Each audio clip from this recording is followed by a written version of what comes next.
Hello, everybody. Jason Hayes with the Mackinac Center for Public Policy joining us. And this is an issue that he has been writing about and researching. And now it's closer to possibly becoming a reality, a new set of energy bills in Michigan that experts say, Jason has said, would increase costs and blackouts. Jason, you've been talking about this. How close are we now for this to be happening?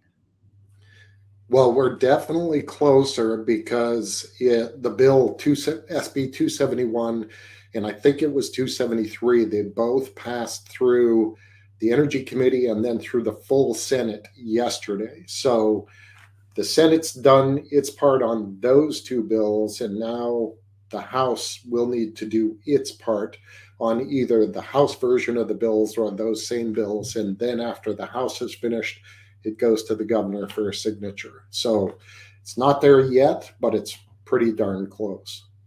Now, as we've reported in the past, if you have reported the goal, these Senate bills, and there's a number of them, require the state to use 100% clean energy by 2040. I believe that it is. Explain to the layman, the common person, what does this mean? This could have a huge impact. Yeah, correct. So the new version of the bill has bumped it. The 100% clean was at 2035, and now the new version bumps it to 2040. So it extended it by 5 years. It continues to rely on wind, solar, and battery backup, but it has also said that looking forward into the future, the utilities would be able to include in the list of clean energy resources nuclear power and natural gas if it has 90% carbon capture and storage. So the natural gas aspect, it's still possible, but right now, given the state of the technology around carbon capture and storage, there's nowhere that has been demonstrated yet that will actually operate at full capacity over the long term. That 90% requirement is still they're reaching. So you're kind of wondering when you are looking at that, is that an actual realistic, like they actually expect that to be able to occur? I don't know. You got to assume the best intentions from them and you hope that they're doing things properly. So it's going to be difficult to hit that because nowhere else has that actually been achieved. That 90%. Yeah, that's the question. And that's the question I was going to ask you. Is this even a possibility that this could happen? Because the more people that hear about this, they're like, common sense tells you that it just can't happen. Yeah, and so that's the biggest thing, because you're banking on one of the more reliable forms of energy that we use currently right now. You're banking that non-existing or still in kind of a research phase technology will actually be able to do this. Now, nuclear obviously is proven technology. So to the extent that we can use nuclear, that's great, good. It's a little bit more realistic in that regard. When I was thinking about it earlier, when I heard that this bill had passed, I was thinking, okay, at least they've gone beyond fantasy land where they thought that, well, we'll just do 100% renewables, 100% wind and solar with battery backup, and that'll work. Okay, well, that's the stuff of like fairy tales. You're not going to run a industrialized contemporary society on wind, solar, and battery backup. It's not possible. You're going to have a mix of extremely high costs and instability in your system. You're going to be suffering blackouts and that. So to the extent that they're now saying, okay, we'll allow nuclear into the mix, okay, good. That's a little bit more realistic. Then they say, okay, we'll allow natural gas, but it has to have 90% carbon capture. Okay, again, it's a little bit better, but it's not realistic because, again, that technology hasn't been demonstrated at that level yet. So we need natural gas right now if we're going to have reliable electricity, because wind does not blow 24/7. The sun does not shine 24/7.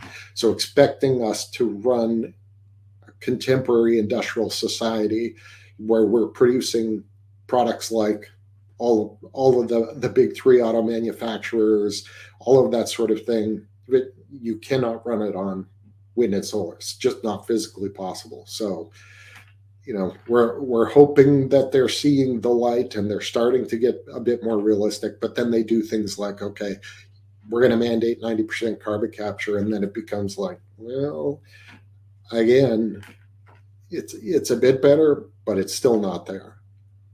Where, and I'll ask you this, and where is this legislation compared? You always hear us compared to, oh, this is California type legislation. What is this compared to other states or other parts of the world? Where does this rank in what's being tried? Has this been tried in other parts of the world, and what has happened? Yeah, anywhere that they attempt to put in these, big renewable energy or clean energy mandates, you inevitably have rising prices and reduced reliability of supply. So we saw this happen in Texas in February 2021 during Winter Storm Uri, when pretty much, not the entire state, but most of the state went black for as long as 4 or 5-ish days. California is doing this pretty much every summer now, because California's system is going to be a bit more like what we're trying to build, because California is very solar heavy, whereas Texas is more wind heavy. But every summer, California has the same problems. When people get home from work at around 3 to 6 p.m. and they turn on their air conditioning, they start cooking dinner, they start charging their EVs, all of that sort of stuff spikes supply. And inevitably, when it's really hot, the wind's not producing and the sun is starting to go down, so solar is no longer able to produce, they start running into supply issues. And so what happens then is they send out, it's called Cal ISO, the California Independent System Operator is the regional overseer of California's electric grid, and they send out what are called conservation notices or conservation measures, and they tell people, look, you need to stop using electricity. We saw the same thing in Michigan in January 2019 during the polar vortex. So anybody who was here in January, it was at the end of January, it's January 30th, 2019, everybody in the state got a text message that said, turn down your thermostats to 65 degrees or lower to avoid system instability. That's exactly what happens when you run into those supply issues. They tell you, look, you need to stop using electricity because the system can't supply enough. If people don't stop using the electricity, then they run into what Texas experienced in February 21, where rolling blackouts start occurring.